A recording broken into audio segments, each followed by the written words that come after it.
welcome back to whispers in the dark. Lower the lights, draw the curtains, and take care that no candle is left burning in a hallway behind you. Listen closely, and should you hear soft footsteps on the stairs while this story is being told, do not look up too quickly. Some faces are not meant to be seen all at once. Now let's begin. In the old college town, where the winter evenings sank early over the fields and the roads turned black beneath leafless orchards, there stood a house that seemed less built than abandoned by the mercy of God. It waited on a lonely crossroad, 2 or 3 miles from the safer streets, beyond the warm windows of ordinary people, and beyond the last cheerful smoke rising from kitchen chimneys.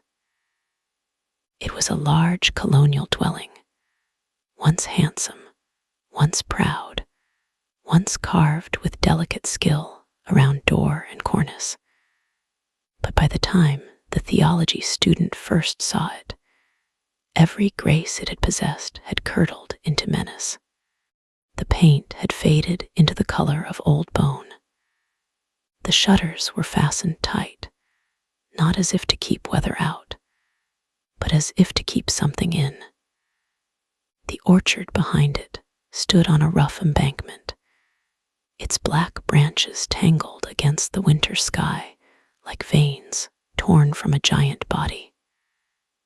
The air around the place carried the odor of damp wood, rotting apples, and cold ashes, though no fire had burned there for years. On that gray December afternoon, the young student had been walking back from the direction of Medford. He had only meant to take a shortcut. He was 22, recently out of college, full of religious study and youthful curiosity. His room was arranged with prints and books. His friends were earnest. His talk was deep. His evenings were disciplined, and his eyes were restless. They noticed everything. That was his weakness, and perhaps also his doom. The road narrowed. The town fell behind. The light became thin. Then the house appeared. At first he stopped because it was handsome. Then he remained because it was wrong. No bird settled on its roof. No animal crossed the yard. Even the dry grass seemed to lean away from the foundation.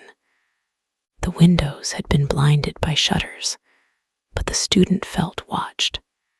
He crossed the road and looked at the door. The iron knob was dull with rust, and when he placed his hand upon it, the metal was so cold that it seemed to draw heat from his blood. He turned it gently. It did not move. Inside the house, there was no sound. Yet the silence had weight. It pressed against the shutters. It waited behind the door. The student had never believed in haunted houses, not truly, not with the part of the mind that makes a man tremble. But as the dusk gathered around that gray dwelling, a conviction settled into him with terrible certainty. The house was haunted. It was not merely empty. Emptiness is light. Emptiness echoes. This house was occupied by something that did not breathe.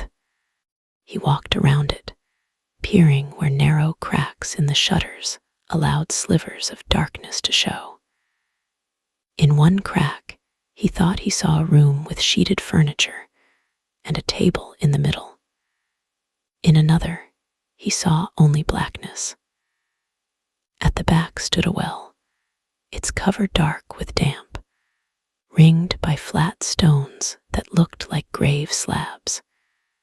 The orchard bowed over it, as if listening for a voice below. Then from somewhere inside the house, there came a sound. It was faint, so faint that he told himself it was the settling of timber in the cold. Tap, then again. Tap, a slow sound, like one fingernail touching wood. The student drew away. His breath showed white before his mouth. The road had darkened. He turned from the house, but as he did, he thought he saw one shutter move inward, just a hairbreadth, just enough to show a strip of deeper black. He hurried away. Further along the road, he came upon a comfortable dwelling that seemed to belong to another world. It was painted cleanly. A lamp glowed in the sitting room. A tea table had been laid for visitors. A one-horse chaise creaked away from the gate, carrying guests whose laughter vanished into the dark. The mistress of the house lingered outside, a sharp-eyed young woman with the alert look of one who knew how to measure strangers. The student asked her who owned the lonely house on the crossroad. Her expression changed. She looked past him toward the road he had come from, then back at his face. People did not go down that road, she said. He pressed her gently. Who lived there? She answered that it belonged to those that were in it. When he asked if she meant it was haunted, she lifted a finger to her lips. The gesture was quick, frightened, and final. A week later, on New Year's Eve, when the last day of the year had nearly bled itself out, the student returned to the house. The sky was bruised purple, the fields hard with frost. He approached carefully and waited beneath the skeletal apple trees. He had not waited long before he saw a figure coming along the road. It was a small old man wrapped in a voluminous blue cloak. The cloak made him seem broader than he was, like a shriveled soldier hidden beneath the remnant of an army. He walked with a staff, but not feebly. His steps were ceremonial, deliberate, almost priestly. When he reached the house, he stopped before the door and knelt. He knelt deeply and strange, not respectful exactly, afraid. Then he unlocked the door and entered.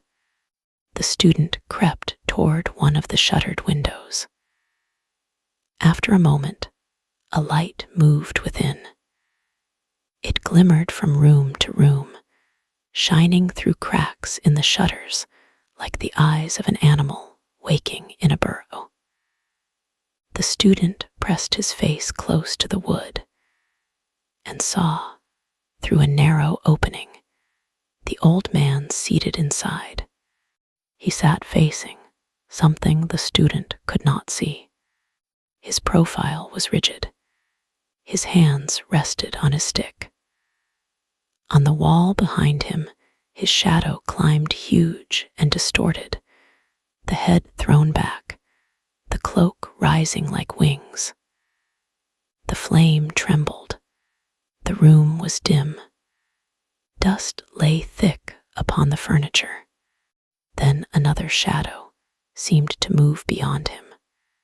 The student jerked away from the shutter, heart hammering. He waited for a cry, for a footstep, for the door to open. Nothing came. Only the old man remained within, sitting in reverence before the unseen. At last he emerged. He locked the door. He knelt again to the house, more deeply than before, and went away into the dark. The student watched him until his cloak disappeared. From that night, curiosity had him by the throat. Weeks later, in Mount Auburn Cemetery, when the air smelled of thawing earth and old stone, the student saw the little old man again. He was seated among the graves, his grizzled hair bristling from beneath his hat, his eyes bright with an intensity that seemed almost feverish. His face was fierce, but his voice, when he spoke, was strangely mild. He gave his name, Captain Diamond, a soldier once, and perhaps still a soldier in the ruined fortress of his own mind. The student spoke to him of ghosts. The old man stiffened, his eyes sharpened. Most people, he said, were fools. They spoke of ghosts as children speak of thunder, without knowledge, without respect. But he had seen the departed spirit standing before him, as close as any living person. He had seen it with his own eyes. The student asked no careless question then. Something in Captain Diamond's voice made mockery impossible. It was not the voice of a man enjoying a superstition. It was the voice of a man paying for one. The student sought answers from Miss Deborah. She was the sister of the woman at whose table he dined, an old maid in the fullest meaning of the phrase, deformed and confined to her window, but with a wit as fine as a needle and eyes that seemed to see through walls. She sat between a bird cage and a flower pot, stitching mysterious little bands and frills, and she knew the town as if the whole place whispered into her ear. She had heard of Captain Diamond. Yes, she said, he had been much talked of long ago. There had been a scandal. He had killed his daughter, not with a pistol, not with a knife, not with poison, with his tongue. He had cursed her, Miss Deborah said. He had cursed her with a terrible oath, and she died. The student stared at her, and the old woman's needle paused in the cloth. Captain Diamond, she explained, had a daughter, the only child of his dead wife. The house on the crossroad had belonged to Mrs. Diamond as her marriage portion. Captain Diamond himself had little money. He had worked the farm and ruled the house. His temper was law.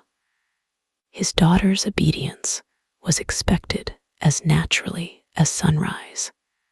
But there had been a young man from Boston, a young man with whiskers, whom Captain Diamond had forbidden to enter the house. One evening, the captain came in and found them together. The house heard the quarrel. If walls can remember, those walls remembered every word. The captain seized the young man and threw him out. The young man cried that the girl was his wife. Captain Diamond turned on his daughter and demanded whether it was true. She said no. That no was her death sentence. His fury rose like flame. He cursed her. He disowned her. He ordered her out. She swooned on the floor, white as linen. He left her there. Hours later, he returned. The house was empty. On the table lay a note from the young man. It said that Captain Diamond had killed his daughter. It said the young man had carried her body away in a gig and claimed the sole right to bury her remains. Captain Diamond wrote back that he did not believe she was dead, but dead or alive, she was dead to him. Then, a week later, In the middle of the night, he saw her ghost. After that, the ghost returned again and again. It haunted the house until Captain Diamond could no longer endure it. He tried to sell the place. No one would buy it. He tried to rent it. No one would live there.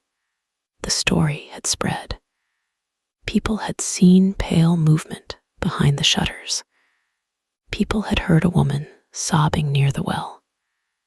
Children dared one another to touch the gate and came home screaming of white hands in the orchard. The house was his only property. If he could not live in it or rent it, he was ruined. At last, according to Miss Deborah, the ghost offered a bargain. Leave the house to her, it said. She had marked it for her own. He was to go live elsewhere, and she would be his tenant. She would pay rent every quarter. And so, 4 times each year, Captain Diamond came to the house in his old blue cloak to collect his money from the spirit of his dead daughter. The student laughed when Miss Deborah finished, but the laugh was dry and without courage. He had seen the old man enter. He had seen him sit before something unseen. He had seen him leave with careful hands, as though a purse had been hidden beneath the folds of his cloak.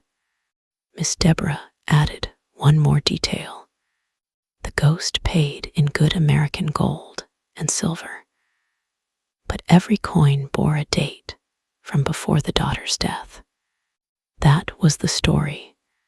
Yet there are stories told in warm rooms, and there are stories that wait in cold houses. This one belonged to both. The student calculated the quarterly visits. He had seen Captain Diamond on the last day of December. The next visit would fall on the last day of March. When that evening came, he went again to the house and hid near the orchard. The captain appeared at twilight, knelt at the door, and went inside. The light moved again behind the shutters. The student saw his huge shadow seated motionless upon the wall. He saw nothing else, but he felt something else. A pressure, a gathering, a silent attention focused not on Captain Diamond, but on him. From the upper floor came a slow, dragging sound. The captain did not move. The sound crossed the ceiling above him. Something was walking overhead with a heavy, patient step. Then a pale dust sifted down from the cracks between the boards. The old man knelt. The student could bear no more. He retreated into the orchard and waited there, fingers numb, until Captain Diamond came out and locked the door. Again, the old man knelt, then crept away. The student's fascination had become hunger. He met Captain Diamond again in Mount Auburn when spring had softened the air and the birds had returned. The old man recognized him, seemed pleased to see him, and spoke with the bitter dignity of one who had made peace with damnation. He said he had committed a great crime, though unintentionally. Now he paid the penalty. He had given his life to it. He did not run from it. The punishment was terrible, but he had accepted it. The student pitied him. The old man's hands shook when he spoke of his daughter, but his eyes did not soften. Pride had survived where love had rotted. He spoke of fate, justice, punishment, and philosophy. but behind every word crouched fear. When the student asked if he might one day enter the house, Captain Diamond watched him for a long time. Then he said that men who seek ghosts should be prepared for ghosts to seek them in return. Nevertheless, months later, the student gained entry. The door opened with a long, swollen groan. The smell struck him first. Dust, mildew, dead air, and beneath them something sour, like old cloth that had wrapped a wound. He carried candles. Their flames leaned away from the staircase, as though a cold breath descended from above. The front room was large and dim. Furniture stood under dust. The parlor seemed frozen in the shape of a life that had been interrupted. A chair sat near the cold hearth. A cracked mirror hung above the mantel, its surface cloudy, and when the student passed it, his own reflection lagged half a second behind him. He turned quickly. The reflection turned too late. He told himself it was the candlelight. In the dining room, dust covered the great square table so thickly that he could have written his name with a finger. Yet in the dust were marks, not footprints, handprints, small, pale impressions, as though someone had crawled across the table on all fours. The kitchen beyond was colder than the rest of the house. Pots and pans hung black and dead. In one corner, a stain spread across the floorboards, dark beneath the dust. The student lowered a candle. The stain was old. It had soaked deeply into the wood. He imagined, against his will, a young woman lying there after a curse, her lips blue, one hand clenched at her breast, her father's voice still ringing above her like a church bell cracked by lightning. Then the sound came from the stairs. A slow creak. The student returned to the hall. At the top of the staircase, the darkness moved. At first, it seemed only a thickening of shadow. Then it gathered itself. It grew upright. It took form. A tall figure stood above him, black from head to foot, a mass of mourning crepe, broad and still, its face hidden. The student stepped back. His shoes felt nailed to the floor. The candles shook in his hands, and hot wax ran over his fingers. The figure did not descend. It simply watched. Then two white hands emerged from the blackness. They rose slowly to the face. They pressed against it. Then they drew away. The face beneath was pale, dim, and terrible. It was not skeletal. That would have been easier. It was not rotten, not a skull, not a corpse face chewed by grave worms. It was worse because it looked almost living. Beautiful once, perhaps still beautiful, but emptied of warmth. The eyes seemed too large, the mouth too still. Its skin had the faint, powdery pallor of a body prepared for burial. Then it lifted one hand and waved him away. The gesture was small and familiar, the sort of gesture a woman might use to dismiss an intruder from a room. Somehow, that ordinary motion filled the student with deeper terror than a scream could have done. He retreated. He blew out the candles with absurd politeness, as if manners could protect him from the dead, and stumbled out into the air. Captain Diamond waited outside beneath the early stars. He asked no questions. He locked the door. He knelt to the house. Then he went away. Summer passed, but the memory remained. The student tried to reason with it. Had the ghost been real? Had it been a trick? If a ghost is false, but the fear is true, does the soul know the difference? By September, he had returned to his studies, but not to peace. On the 30th of that month, a soft knock came at his door. When he opened it, Belinda stood there. Belinda was Captain Diamond's housekeeper, an elderly woman with a scarlet turban around her head and a white handkerchief folded across her bosom. Her face was grave and unreadable. In her hand, she held a little book, a copy of Pascal's thoughts that the student had once given to Captain Diamond. She said the captain had sent it as a token.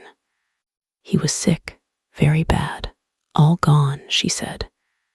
The student followed her through the town toward the river, to a little yellow house with a side door and a small garden before it. Inside, the air smelled of medicine, tobacco, and the sour nearness of death. Captain Diamond lay in a darkened room, rigid on white sheets. His hair bristled upward.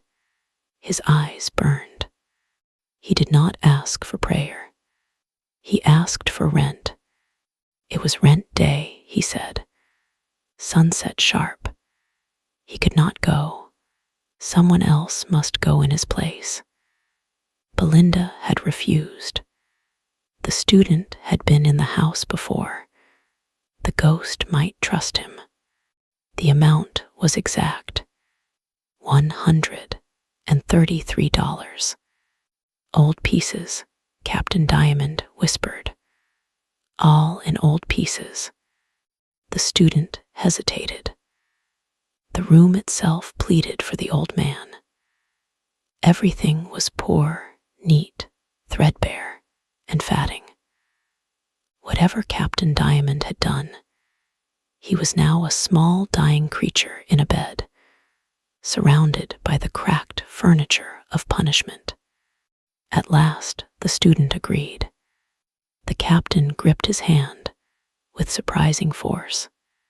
Be respectful, he said, be polite. If not, he would know. That evening, the student went to the haunted house. Night had already fallen when he arrived. He knelt before the door, as Captain Diamond always did. He unlocked it and entered. The hall waited. The candles stood where he had left them months before, as though the house had preserved the scene for him. He lit them. The flames were weak and blue at the core. The parlor was empty. The dining room was empty. The kitchen was empty. Then from above came the creak. He stood at the foot of the staircase. The black figure formed at the top.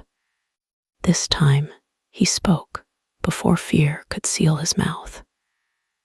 He said he had come in place of Captain Diamond. He said the captain was ill and unable to leave his bed. He begged that the money be given to him, and he would carry it directly back. The figure was still. Then slowly, it unveiled its face. It descended. The student retreated into the front sitting room. The figure followed.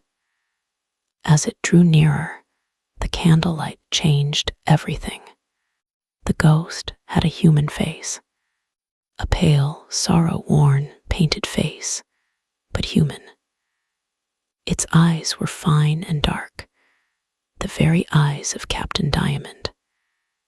It was a woman of about 35, tall, fair, dressed in black crepe. The student understood. This was no spirit. This was Captain Diamond's daughter. Alive. For years, she had played the ghost. For years, she had taken the house from her father through terror and guilt. For years, he had knelt before the living woman he believed he had killed. The horror of it struck the student harder than the apparition had. A ghost would have been cleaner. A ghost would have belonged to God. This belonged to human cruelty, grief, deception, and a love so poisoned it had become a curse with a pulse. He seized her veil in a shock of anger and revelation, pulling it aside. She recoiled, outraged.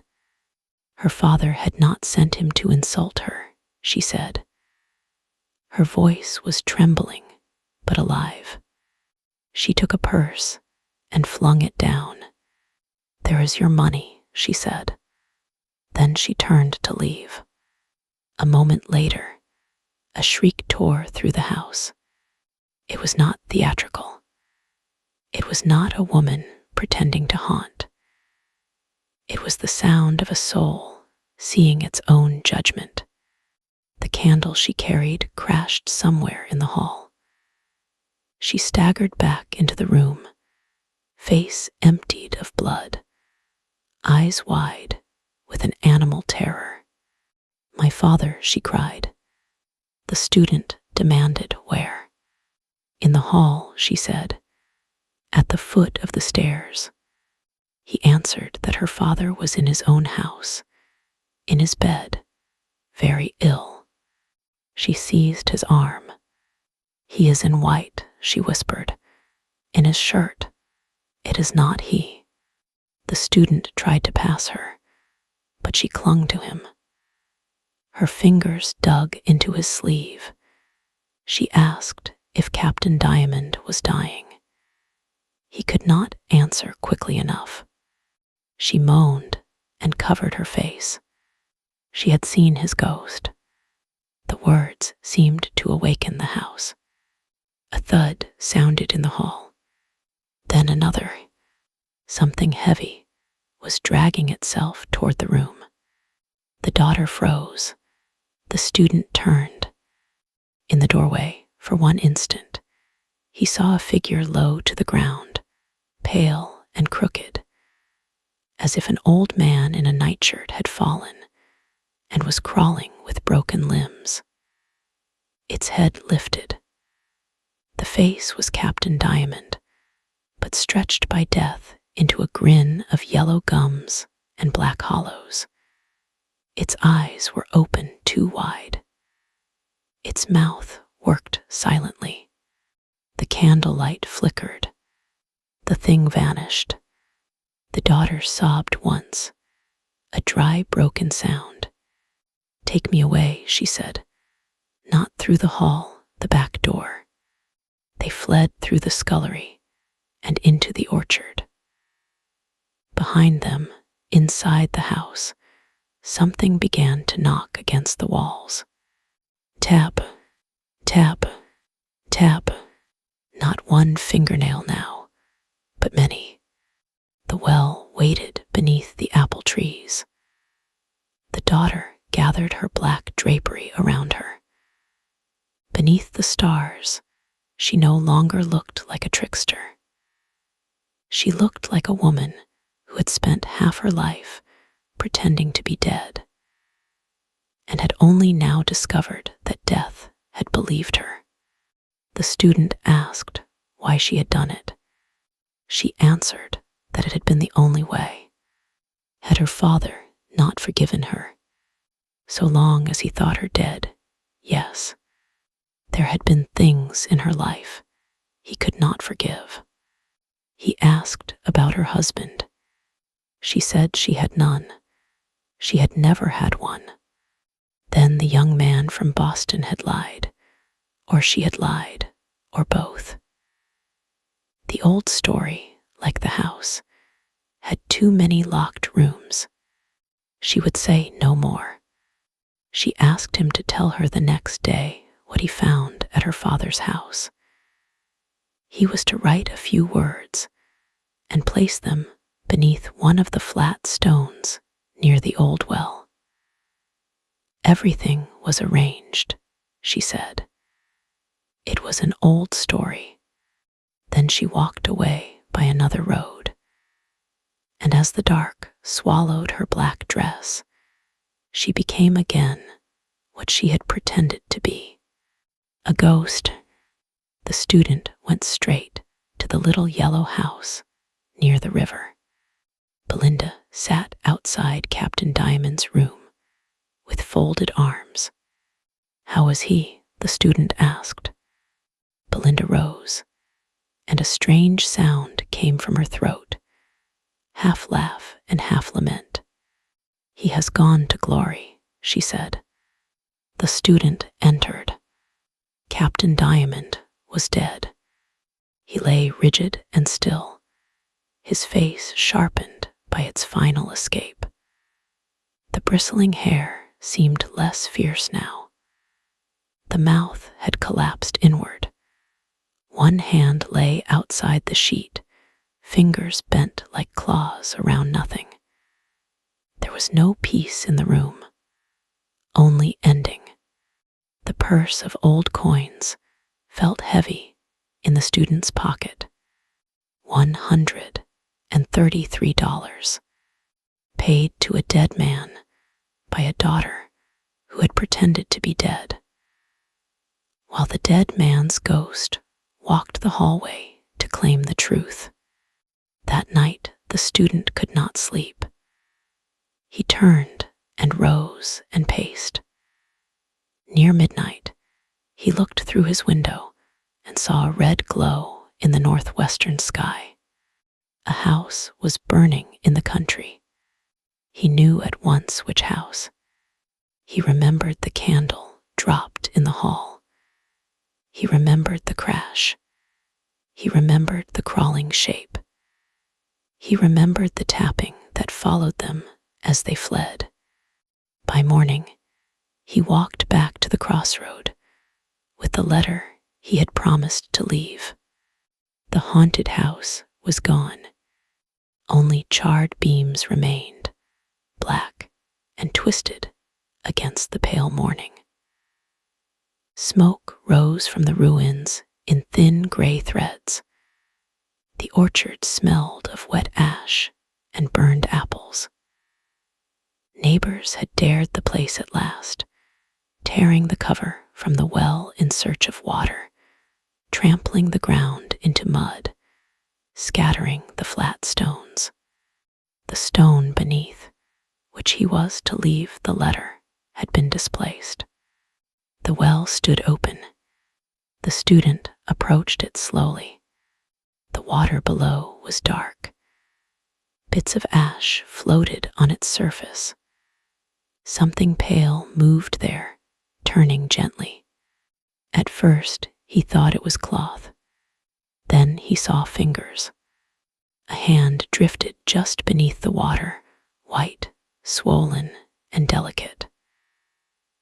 Around the wrist clung a strip of black crepe. No one ever proved whether Captain Diamond's daughter had returned to the house after leaving him in the road. No one proved whether she had entered by the back door, searching for the dropped candle, or for some hidden treasure, or for the old coins, or for the father whose ghost she had seen. No one proved whether smoke had driven her to the well, or whether something in the burning house had chased her there. But when they drew her out, her face was turned upward, and her mouth was open as though she had died screaming beneath the water. Her painted pallor had washed away. Underneath it, she was gray. In one clenched hand, she held a single coin dated before the night Captain Diamond cursed her. In the other, tangled in her stiff fingers was a scrap of white cloth, a dead man's nightshirt, some said. The student never knew what to believe. The ruins were cleared months later. Grass grew over the place where the hall had been. The orchard was cut down. The road became less lonely as years passed, and people began to forget which field had held the house. But Miss Deborah did not forget. She sat by her window between the bird cage and flower pot, sewing with her exquisite needle. And sometimes she would stop and look toward the road to Medford. If anyone mentioned Captain Diamond, she bit her thread and said nothing. If anyone mentioned the daughter, her little fresh face tightened. And if anyone laughed at ghosts, she would say only that some ghosts were born from graves and others from the mouths of the living. Belinda lived a few years more in the little yellow house near the river. She never spoke of the captain's last night, except once, when fever had her, and she thought the room was empty. Then she said she had heard him rise from his bed after sunset. She had heard bare feet on the floor. She had heard him open the door. But when she entered, he had still been lying in bed. So who had walked out? No answer came. As for the student, he abandoned theology before long. He carried the tale into later years like a scar hidden beneath clothing. He became quieter. He avoided old houses. He disliked covered mirrors. He never again touched a locked door merely to test it. Yet sometimes, in winter, when the year approached its end, and the last day of December darkened toward evening, he would find in his coat pocket the cold weight of a coin he did not remember placing there. Always old, always tarnished, always dated before the death of Captain Diamond's daughter. And once, in the deep quiet before dawn, he woke to a sound at his bedroom door.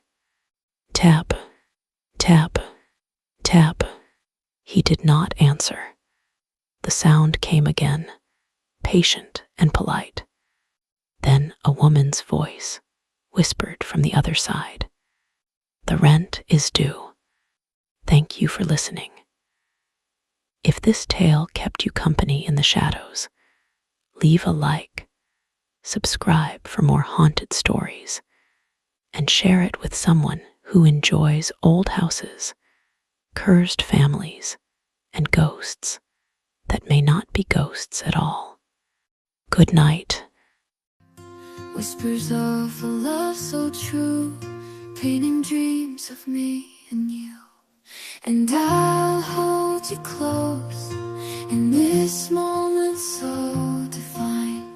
Whispers of